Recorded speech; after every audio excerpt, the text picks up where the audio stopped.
So for the church to be the church, it has to confess its faith. And I tried to link in the paper occasions when faith has been confessed to ongoing, in relation to ongoing political difficulties, such as the Barman Declaration or the Accra Confession.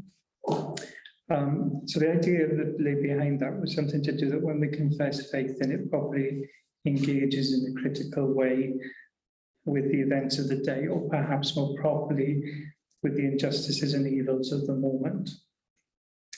But that, another way, Christian faith should make a difference to how we understand our world and to critique it. So the second thing, and I wanted to articulate, though it appears first in paper, is that we need to wake up to the fact that the accepted narrative that the church needs to be in the middle of all political discussion because it can influence politics for the better has little historical evidence to support that it works. It may be that we need to attend to the idea that this is a compromise too far and that possibly a betrayal of our ecclesial calling. We might feel that the church has to continue to try to persuade by engaging with politics and politicians to address the matter, but I wanted to suggest that the failure in our politics may be a justification for protest rather than just dialogue. If we can then confess and faith need to do something about the climate crisis, then we might find support for protest in the unlikely form of Calvin's institutes. For Calvin, the governing authorities had been put in place by God and had to be obeyed, even if those who exercise authority were oppressive and heavy-handed. In that respect, we simply have the kind of rulers we deserve, he said. But at least theoretically, he allowed two exceptions to this rule. First, when a ruler is unjust, then the ruler should be opposed in the name of justice. This, he says, can be interpreted as God's intervention. And I quote, "For sometimes he raises up open avengers from among his servants and arms them with his command to punish the wicked." Secondly, he says, obedience to the state is not required when it means disobedience to God's will. It's difficult to find an example of this of which Calvin would have approved, but the principles themselves reveal the ability to oppose and not just protest against those who govern if they fail to do right, or perhaps in Calvin's terms, the godly thing. This leads me to one particular aspect of my argument, which I don't think is watertight. Nothing is watertight, really, but appeals to the magisterial reformers have to contend with the fact that their reformations were as dependent on Christendom or even of Constantinianism as were their opponents. And I don't think I've taken account of that. I've used their words in a way that suits me rather than them. I wanted to say more in the paper, but ran out of time and space about Jesus' attitudes to wealth and the responsibilities which come in its wake, because current attitudes which exacerbate the issues around our climate emergency are so far removed from it. Those who can accumulate wealth simply store up their riches in bigger barns and to hell with everyone else. The Lazarus who sits at the gate remains ignored. Both those parables allude to our mortality and what implications we should see in that. It would be possible to argue that as we're all going to die, it doesn't really matter what we do to the earth, but that is to renege on our responsibilities to our future neighbours. From dust you have come and to dust you shall return can both link us to the natural environment and remind us that our time here is limited. We sojourn here and then depart. We inherit what has been left to us and pass it on to those who come. We have a responsibility to pass on what is best rather than what is not, even if the parents have eaten sour grapes and the children's teeth have been set on edge. I seem to recall reading something by Robin Williams where he wrote of this. We do not own anything, but we receive them as gift. But I couldn't find it when I was preparing the paper. So there's a hint of it, and I didn't attribute it, and that's why I'm telling you now. It was his idea, not mine. And those are some random thoughts about protest and the past. Thank you very much, Robert. We go straight to Kate. Okay, thank you. I very much want to echo what Robert's just said. There's nothing particular to say about me either, really. I've worked in charities and higher education for most of my life, and the reason I'm here is that I'm a climate activist, and you were kind enough to invite me to speak on some of my experience around that and observations around that. And I must admit, I felt rather aggrieved when I received a notification that we had to sort of do a 5-minute summary at the beginning here, because it took me a long time to write the paper that I wrote, and it said exactly what I wanted it to say, and no more and no less. And now I've got to sum it up in 5 minutes and get the spirit of it. So I'll do my best. I am haunted, I think, is the place to start, by the fact that in summer of 2022, 13 million people, not 13, I always say 13 because I can't get my head around the number, 33 million people found themselves flooded in Pakistan, and that a third of that country found itself underwater. And I find it staggering that that is just a drop in the ocean compared to what the climate crisis is going to bring to us unless we start to do something very soon. And it's that awfulness, that scale and that magnitude that led a very small group of Christians 6 years before Extinction Rebellion ever came into being to determine that they had to resist the governments and the corporations that were driving this forward, even to the point of engaging in acts of protest that actually moved into the territory of non-violent civil disobedience. And in my paper, I've profiled some of those Christians who are all, as I am now, members of Christian Climate Action. And we work with Extinction Rebellion as well, and with other activist groups. And I've outlined some of their motivations, some of which are common to many activists, but what particularly comes out is a profound sense of calling before God to make this stand, and a profound sense of responsibility. On the surface of it, the climate crisis is a physical thing. We keep putting carbon dioxide into the atmosphere, and as a consequence, we are going to reap some very physical consequences that will not be kind to us. What I think as a church we have to understand is that the climate crisis is far more than that. It is actually an enormous spiritual crisis, a huge spiritual crisis. It may be the greatest spiritual crisis that the church has ever faced. Because the reason that we are where we are now is because the climate crisis has been driven by all of the sorts of values to which the church should be utterly diametrically opposed. Rampant greed, consumerism, the belief that our best well-being is found in economic health, the belief that we can utilise the resources of this earth without end, and the belief that we can utilise those resources for the good of some and at the expense of others. And all of those things are monumental evils. And those monumental evils have come together in this extraordinary network of cause and effect, and I don't even know how to describe it, related processes which are almost impossible for us to unpick. But it is a spiritual issue.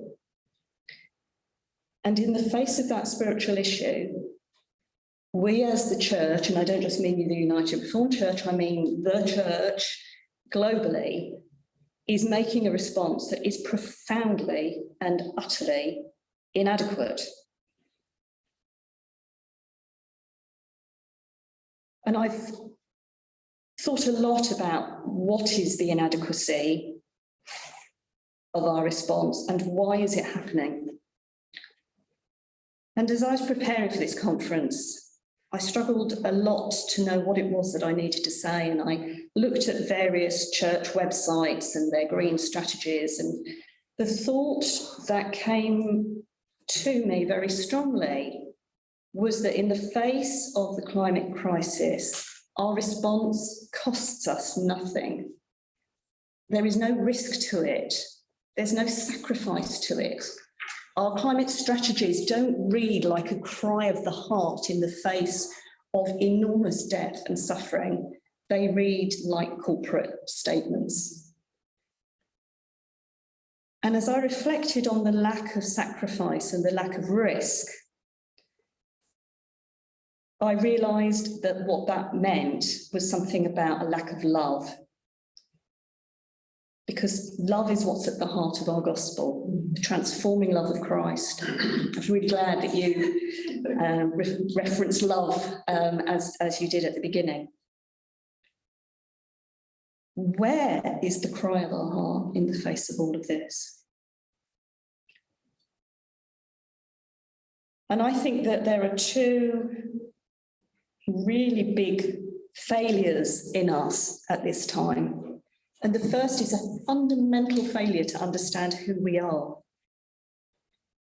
We are not of this world. We have been called out of it. We are aliens and strangers in this world. We've been called into the kingdom of Christ with different values and a different hope. And what we've allowed ourselves to become through the Constantinian project, the whole alignment of church with the state, is to accept the norms and the values of the world. And even as non-conformists, and I come from the non-conformist side of the church, we've done that. And more than that, we love our lifestyles, our ways of being. We love our cars, we love our centrally heated homes, we love being able to go where we want to go, when we want to go. We love being able to have the foods that we have when we can have them in season, out of season, every season. We are not living lives that are distinctively different. We have bought into the world hook, line and sinker. And therefore, as we consider the climate emergency and responding to it, we find the thought of resisting government very frightening and countercultural and wrong. We've lost the sense that Robert was just talking about, that there comes a time when you have to say to government, thus far and no further, because actually what you're doing is engaging in something which is contrary to the law of God. And so our response to the climate crisis remains utterly what's the word I'm looking for? Confrontational and anodyne. And the second thing is the thing I've referenced already, is that we fundamentally lack love. If we can allow this crisis to unroll with the profound suffering and death it's going to bring, what does that say about us as Christians of love? Have we really experienced the grace and the mercy and the riches of knowing Christ? And so I'm not a theologian. I'm just an ordinary woman. I'm not an accomplished speaker. I have no great insights to bring. I just have the cry of my heart that the church would rediscover who it is, and that we would do what one of the people, CCA people that I've quoted in my paper, talks about. We've got to stop being concerned about climate, and we've got to start taking it seriously. And for me, that means that the church has got to start looking seriously at its own values and its own attitudes. And I honestly believe that we have to start with repentance and prayer. You know, why are we in a church in a climate emergency and no national urgent day of prayer has ever been called on a global level that I'm aware of? So there needs to be prayer and there needs to be repentance, but not the self-flagellating kind. I'm talking about a repentance that says we're going to build a different kind of life and a different way of being. That what we do in our church isn't just about making our church life green, but about radically changing who we are as people and our responses to things. And that's going to mean looking at how our possessions and our use of money and everything that we have, how we are sharing that in community with each other. And that's going to mean our relationships with each other are going to have to change. And it's going to also be about looking at how we support and provide reparation for those who are so desperately affected by the climate crisis. This is much more radical than anything the church has done up to now. And I would just add in the last thing is that I do believe that there are those, such as the members of CCA, who are called to non-violent acts of civil disobedience. We have to have an attitude of resistance to the governments and the corporations who are working out this evil. And we should support those communities of resistance. We shouldn't polarise them, we shouldn't criticise them, and we should certainly get the discussion way past whether or not it's helpful to throw soup at paintings. We are so far past that. And my prayer and my hope is that this conference over the next few days will start the kind of conversations that might lead to that kind of radical action, because at the moment I don't see it anywhere. Thank you very much, Kate. And I know that in your paper you do suggest ways in which churches who are still nervous about actual direct action can support those who do feel able to. Yes. And not just nervous, there are justifiable reasons why it's not for Some everybody. people can't do it. Yep. But there are other ways churches can support that sort of action. And Absolutely. I found that a good thing to hold on to in your paper. I think some of what you've said as well quite a lot ties in with Robert's point about us being a confessional church and having forgotten perhaps that the very reason that we live from day to day as Christians is because Jesus died and was resurrected. And I don't think as Christians that is part of our daily being, that what that grace should actually mean and what that challenge should actually be for us. And I'm also thinking about I think you made a reference to sort of what I'd call a post-Pentecostal church, that sort of Acts 2 church where people share everything. They share the resources that have everything in common. They spend the whole day together worshiping and praying and having everything in common and sharing their resources with each other. And then God added to their number. And there's very few verses in Acts 2 there, that sort of Pentecostal church. I cannot speak for all churches, but I have never encountered a church like that in the URC. I'm not saying they don't exist, but that kind of church, where I do see them is often in the evangelical charismatic churches, where I don't necessarily see the action. We have got a lot of activists in the URC, but not so much of that Acts 2 mutuality. But I don't necessarily, generalizations obviously, but I'm just interested in what it would take to do both simultaneously and be that confessional church that actually gets out and does stuff and makes a change sacrificially. Kevin, do we have? Yes, we've had some comments from David, but David, you are actually available. Maybe you just want to explain what you meant by those comments. Yes. I mean, I think you're in the way you're speaking, you're quoting particular presentations of John's Gospel, Jesus talking about being in the world, not of the world. I do trip over this sometimes, that people have used this as a way of thinking that Christianity shouldn't be engaged with the earth. And we most profoundly are of the earth, but not of the world, the culture and the oppressive cultures which define themselves definitively as being the world, if you see what I mean. We're in solidarity with creation, with everything which shares what we're made of, but we're not going, and in the same sort of way, if I may say, remember you yourself are the church. You're surrendering the identity of the church to the people who've seized hold of it and said, we're the church, therefore the only thing the church does is what we do. You are the church in your rebellion, in your action. So have, be encouraged in that. The church in you is doing something. Can I respond to that? Yes, of course. I very much take both of those points, David, and in speaking about the church, I wouldn't like to suggest that I'm sort of standing back from it in any way. And one of the great challenges for all of us is our own complicity in the whole thing. So all of us are engaged.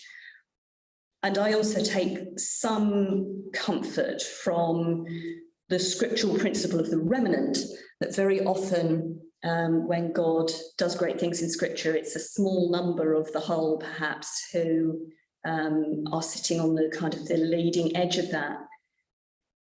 Nevertheless, it's not, forgive me putting it like this, it's not good enough. It's not good enough to say, well, CCA are over there, they're doing it, great guy, which I'm sure is not what you meant, but it can very easily become, well, that's their thing. It's not their thing, it's all of our things. And that's why, the point that I made, which Lindsay's just kind of pulled out about, you don't necessarily have to be on the front line of protest and non-violent civil disobedience to be supportive of it, is so important, because, we literally do have to build communities of resistance.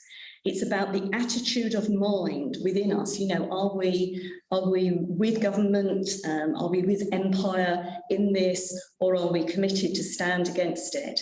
And, to bring your heart to God and simply say, I stand against this and use me in that, however you will. I'm thinking of a colleague of mine of CCA who must never, ever, ever get arrested because her role is to be a wonderful, hospitable, safe place for the rest of us. When we come out of a police cell or when we need to be in London for trials, and that is her role.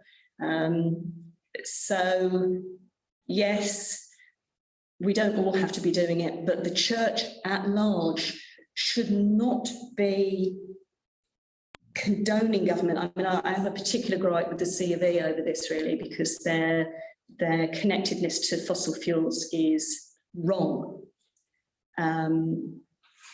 And their unwillingness to speak clearly and publicly against government on this is wrong. They're in a very compromised position. But I don't think there's any church at the moment that's really speaking as publicly and as clearly and as definitively as they should be. Thank you, Jane. Victoria. I'm not keen on anyone online. Maybe if you just come and ask your question just behind Lindsay, then everybody can see you. Could you do it that way? That's what I was trying to do. Absolutely not. It feels very awkward. I have a question for the principal. So I think you're completely right going back to status confessionis, and that's like our particular gift in the Reformed tradition. Why was it that Barman and Belhar and Kairos South Africa had such a following and became so popular? But since we've had Kairos Palestine and the Accra Confession, and they've really kind of flopped. Because I love Accra, I think it's insane. Like there is a line in there that talks about how like blind economic accumulation can't possibly be good for the planet, but that's only a line. That might be because it's 2004. But is it something that Accra and Kairos Palestine are so forward-thinking and so radical that people can't catch on to it? And then how do you find the balance? And how do we make it that they are important and they do catch on?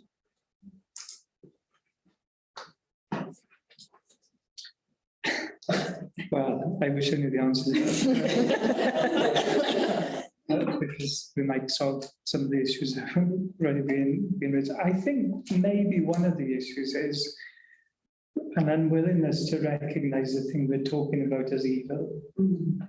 So it's relatively easy to see that the stance against Nazis was against an evil. Relatively easy to see a stance against apartheid as evil.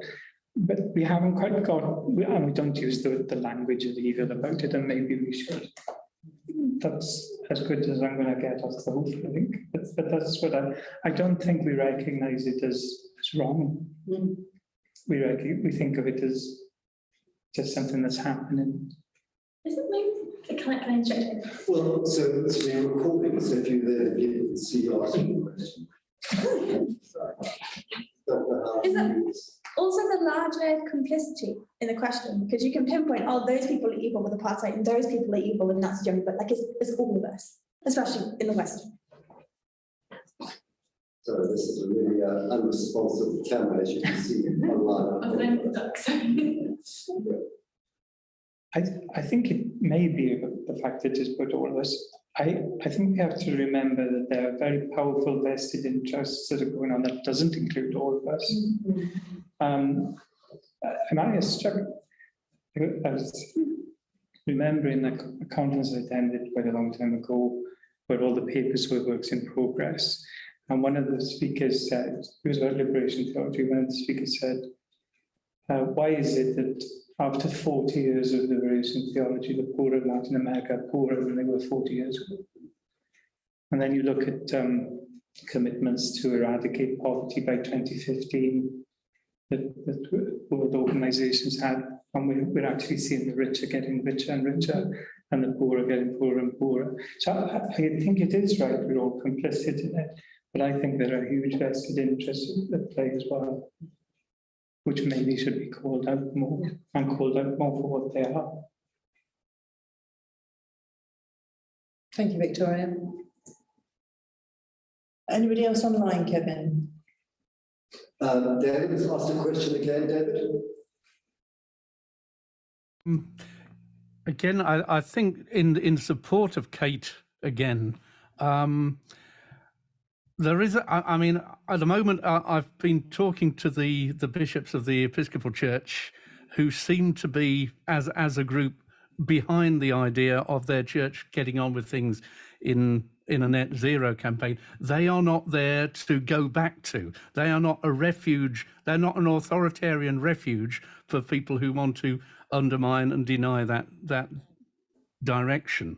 And again, I think that is the church learning to love probably the people who still need to be changing, that you cannot go back home or go, find an authority figure within the church who will say, that's all right, it doesn't matter that you're undermining the work towards responding to the crisis. That's what I'm trying to get at. Again, I don't know if you've come across this phenomenon that people look to the traditions of the church as a way of not having to deal with what's facing us. Yeah. I think it's very interesting that I don't know whether I'm representing this entirely accurately, but I sense amongst Christians who are engaged in civil disobedience a tension between those of us who feel that we have to work very hard to bring the church on side and those of us who feel that that's flogging a dead horse. Yeah. Mm-hmm.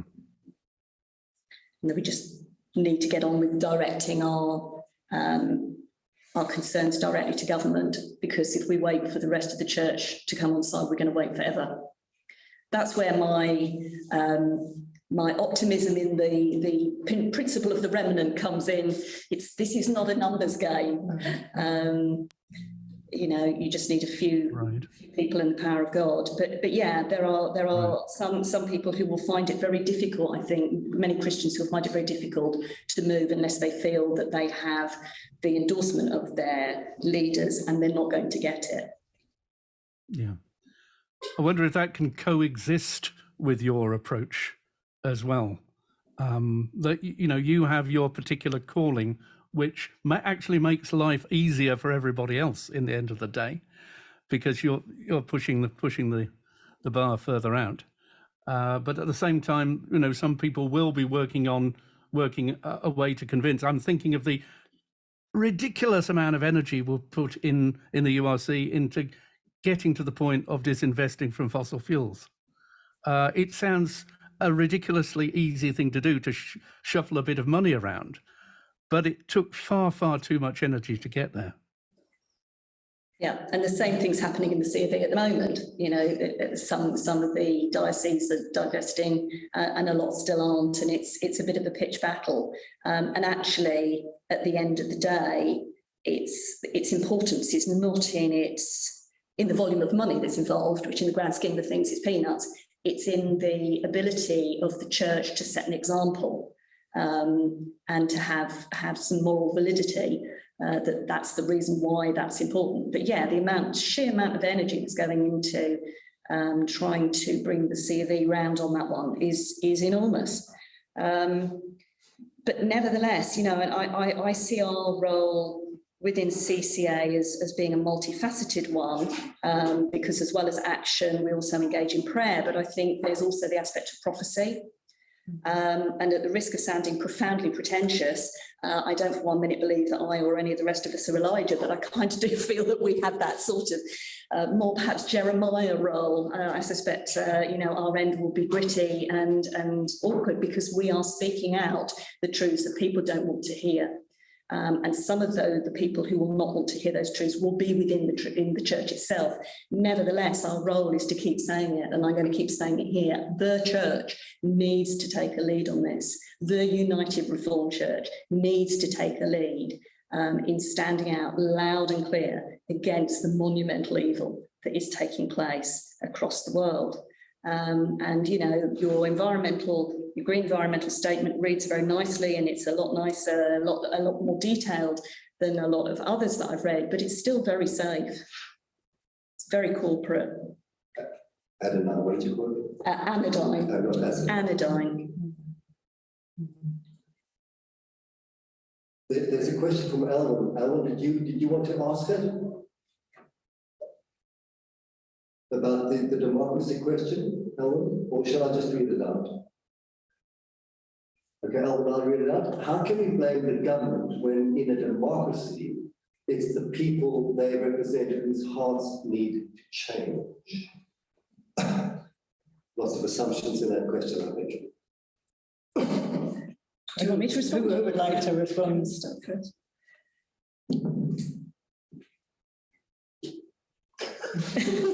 Can you reread the question?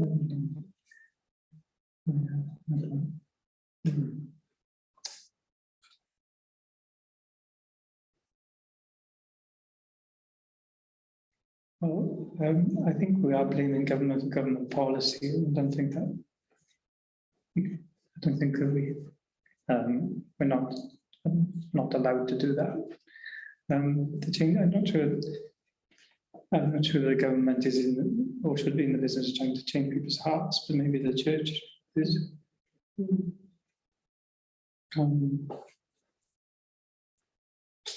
I think we can blame the government when they say they're going to do one thing and then don't do it. Although historically that is the pattern of governments. They do promise things in their manifestos and then renege on them once they've got power. But I think we can point at government when they don't stick to what they say they're going to do. I think one of the issues that strikes me about the whole thing is that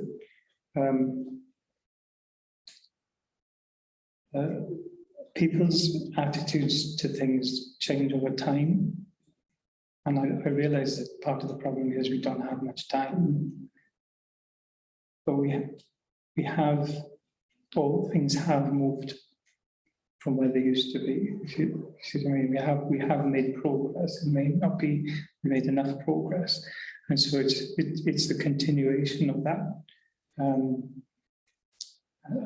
campaign, as it were, that is necessary. I can remember the time that the Green Party first came into public a few years and years ago, and it all looked pretty bonkers. But over time, more and more people have been persuaded that they were right. So I think I have a hope in that there is, the more that people can be told about it and shown it, and the more that can be campaigning for it, the more people will be persuaded. Elvin, I'm with Kevin here. I think there are a number of assumptions in your question. The first is that we're in a democracy. Because I think for many of us, we feel that we're not in a democracy, that the system of government that we currently have means that our voices, the voices of ordinary people on the street, actually can't be heard. And it was that problem that actually brought me into activism. Not initially in the climate, but in trying to oppose overdevelopment in my area. There is no way to get your voice heard because local level consultations are controlled, decisions are made which are not necessarily the same as the ones on which the local party was elected, so on and so forth. And similarly, there's a great deal going on in government at the moment that many ordinary people on the street say they don't actually agree with. So I think there is a real question of whether or not we live in a democracy. And, you know, the other thing, I live in a safe seat. I can vote till the cows come home. I have absolutely no influence whatsoever in terms of what government does. The other thing is to assume that having been voted in, that government's an honest broker. And the reality is that we are dealing with a government and with corporations who for decades have been hiding the truth about the seriousness of the climate emergency and the very real damage that they're causing. It's not that this hasn't been known, it's been positively, deliberately misrepresented. So yes, the point to which I would agree with the point that you make is that it is also about our hearts and the things that we want. And this goes back to the point that I made earlier, that all of us, you know, love the lifestyle that we have. And one of the great problems in all of this is that everybody knows that everything needs to change and nobody quite wants to be the person who sticks themselves out on the line and lives a lifestyle that might feel less luxurious than the lifestyle we've enjoyed for the last 20, 30 or so years in this country. So to that extent, I would agree with your question, but beyond that, I would simply say democracy, question mark. And the final point I'd make is what I actually say within my own paper. Democracy is not the kingdom of God. So you can live in a democracy, that democracy can have some pretty bad values. So, you know, our values and our way of assessing things and our way of responding things should be formed by kingdom values, not by necessarily what our democracy is dictating is appropriate. I don't know if that helps at all. Thank you, Kate. Chrissy? Can I respond? Chrissy?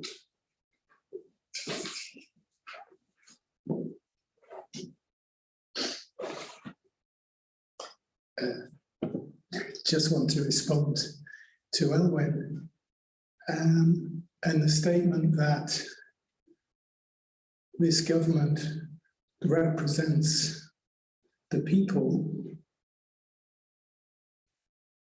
I struggle with that because we are run by a government of millionaires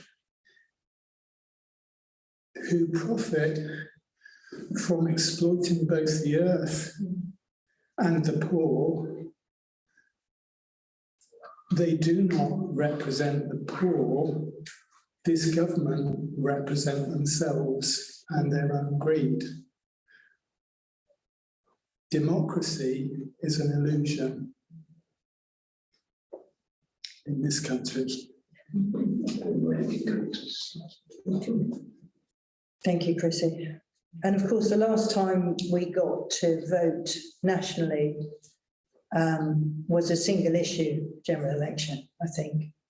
Probably we'd all agree with that. When was that? December 2019. And it was all about getting something done. And an awful lot has changed since then. And I think we're on our third Prime Minister since then. And the policies have changed. So we don't, there in no way can we pretend that we're being represented by people we voted for. I think there's also been a change in the world in the sense I think it's down to people like Donald Trump, who've now persuaded people that there's such a thing as fake news. And what we have is politicians who are refusing to acknowledge the evidence when their policies are failing. And that's a really dangerous place to be in. Absolutely. Thank you. I think that's it. Really. Yeah. Yes. Thank you.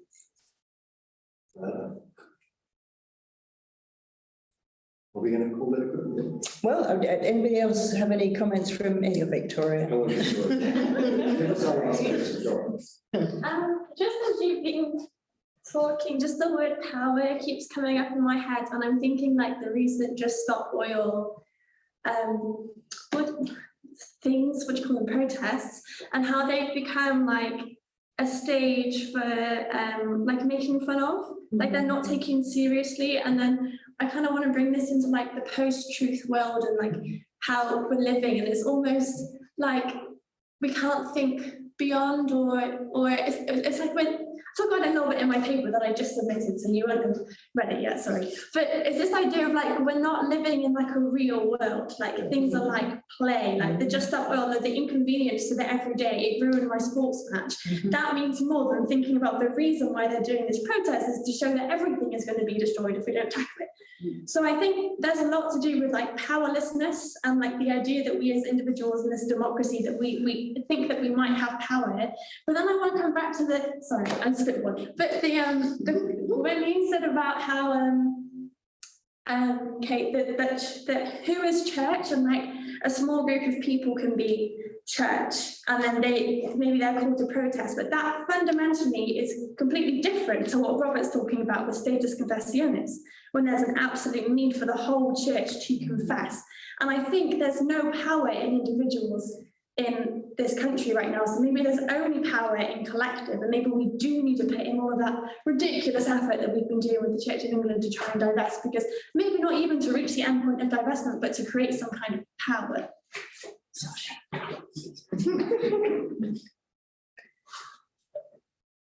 I think there is something massively powerful in churches speaking together, and as status confessionis would be wonderful, wouldn't it? But I think, Kate, I don't know if you want to respond directly to what Victoria.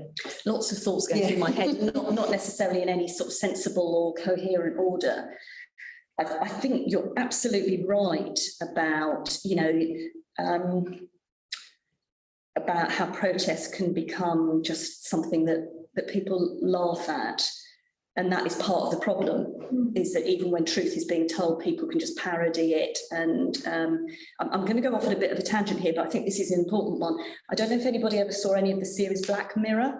Did you see the one where the young girl sings the song on the talent contest?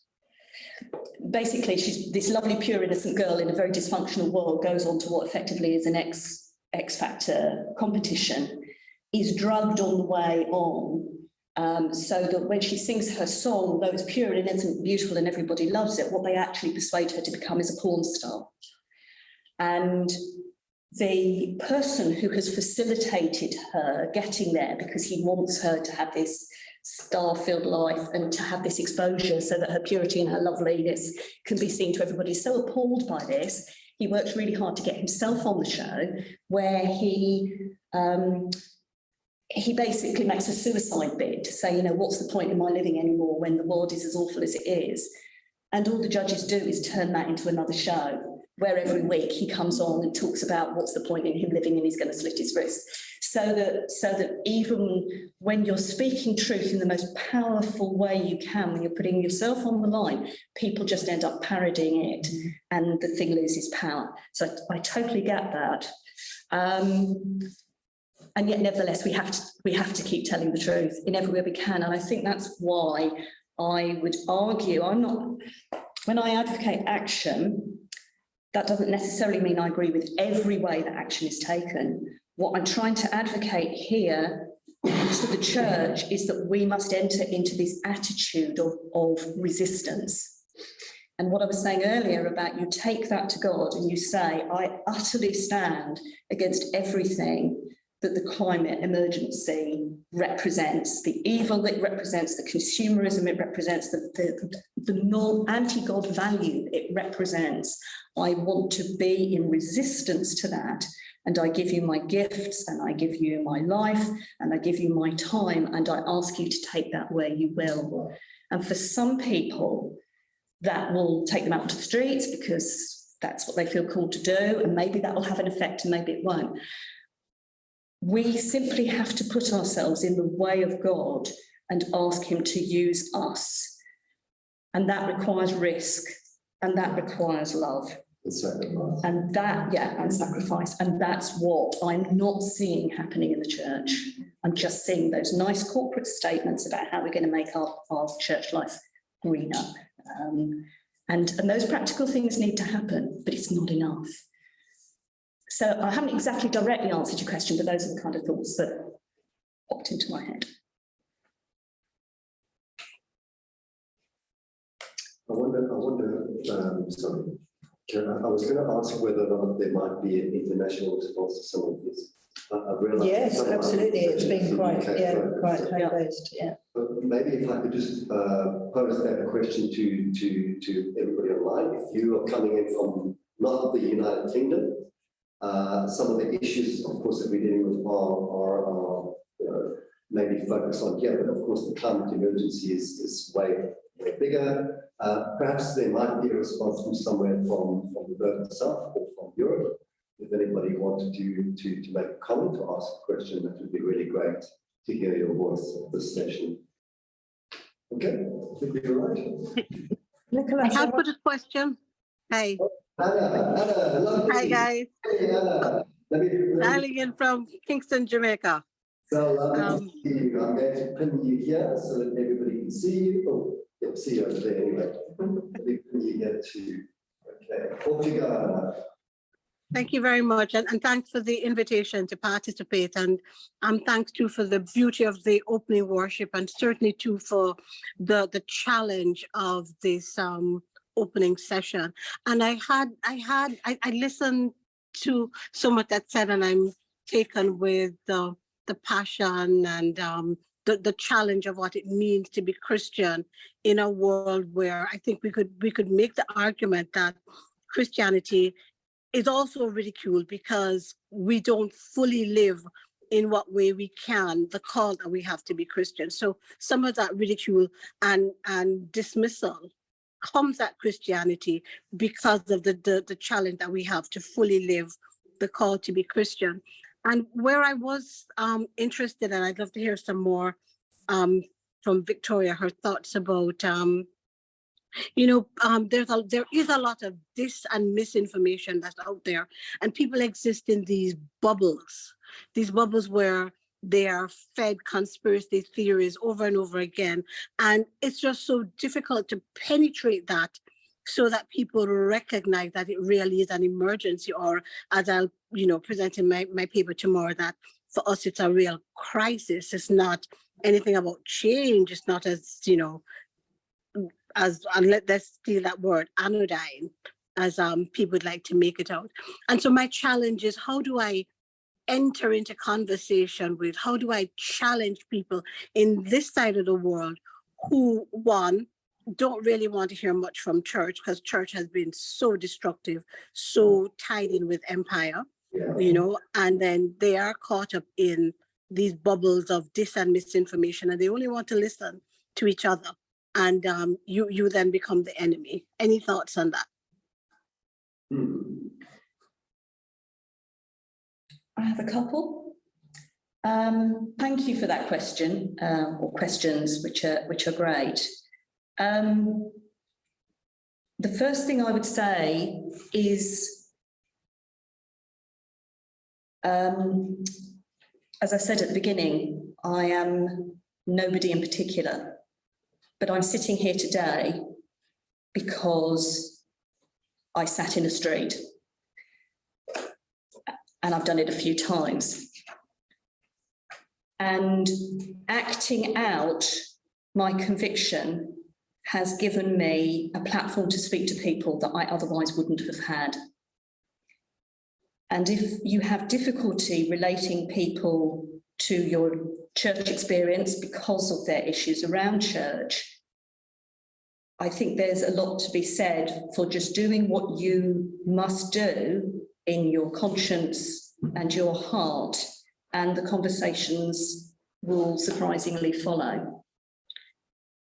The other thing I would say is, I'll come back to the point I made earlier, this is a spiritual battle. And so, yes, part of the spiritual battle is that the misinformation that we're dealing with is so enormous. You know, our adversary is a liar, and he was a liar from the beginning. And this is why I keep coming back to repentance and prayer, because I think what we are dealing with is something that needs a profound movement of God to help us engage with. And that may sound very airy-fairy and pie in the sky. I honestly don't believe it is. We are fighting against principalities and powers, and engaging God and putting ourselves at his service and letting him then lead us in the direction he would take us is what we must do. And I say that also believing that we won't necessarily see success. We don't know where this is going to go. I don't believe, let me put it differently. Judgment did come upon the Israelites. Bad things do happen. The end of the world one day will come. Maybe we are seeing the beginning of it. Somebody's going to have to be here at the end times. I don't know. Maybe it will be us. And then what do we hold on to? We hold on to the prayer of Habakkuk, that though the fig tree does not blossom, though there be no fruit on the vine, though there be no herd in the stall, we still rejoice in God our Saviour, because we have the hope of redemption and eternity to come, and a new heaven and a new earth. And that is the Christian hope. So I don't know if that in any way answers your question, and I don't think there's a technique per se. I think you just have to live your convictions, and you have to make yourself available to God to use those how he will. Thank you, Kate. We can fall into the trap of thinking that we want the church to be Constantinian and have worldly power to solve everything. And what I'm particularly moved by is to hear this sense of call to speak truth and to act in the way that God wants us to act as part of our faithfulness as Christians, without necessarily the hope of any success, but because it's the right thing to do. I think they both go together. I heard an anecdote once, which was about Leonid Brezhnev. Do you remember Leonid Brezhnev, the General Secretary of the Soviet Communist Party, speaking in Czechoslovakia in 1969? And he told the Czech Communist Party that the Russian tanks had moved into Czechoslovakia the year before at the request of the people. And the anecdote was that Brezhnev knew it was a lie. They knew it was a lie. He knew they knew it was a lie. They knew he knew they knew it was a lie. Everyone was lied to, but no one was deceived. So speaking truth is important, but actually we have to live by it too. Yes.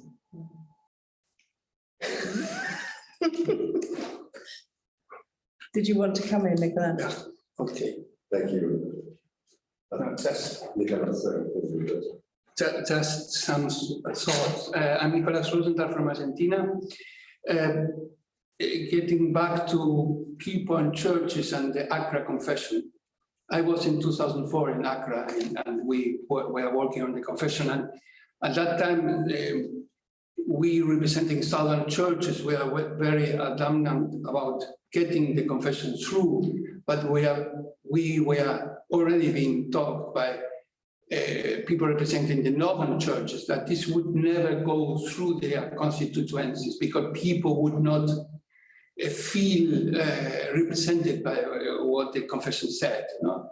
It went, we got it through, but then you see what happened afterwards. And this brings you back to the idea that the gift, but also the challenge of Protestant churches is that we are made by people, and we are quite horizontal in the sense that we decide democratically what the position of the church is. And this then brings again about the the challenge of people living in their safe zones. For example, in the case of my church, where many people live from being farmers, producing soybean for exportation with agrotoxics, having growing cattle, which also contributes to global warming, but who don't like to be taught that they are doing wrong. And this in the context also of rising fundamentalism, which we still didn't talk, which negates everything, all this situation, where they say the church shouldn't be talking about these things. So these are the challenges we are facing. How we can resist as Christians also inside our churches. Thank you very much for that, Nicholas. What a great place to end this first session. Thank you so much for everybody who's contributed, particularly to Robert and Kate for outlining your papers. It's great to have some headlines, but I loved reading our full paper, Kate. So we are going to have a break here.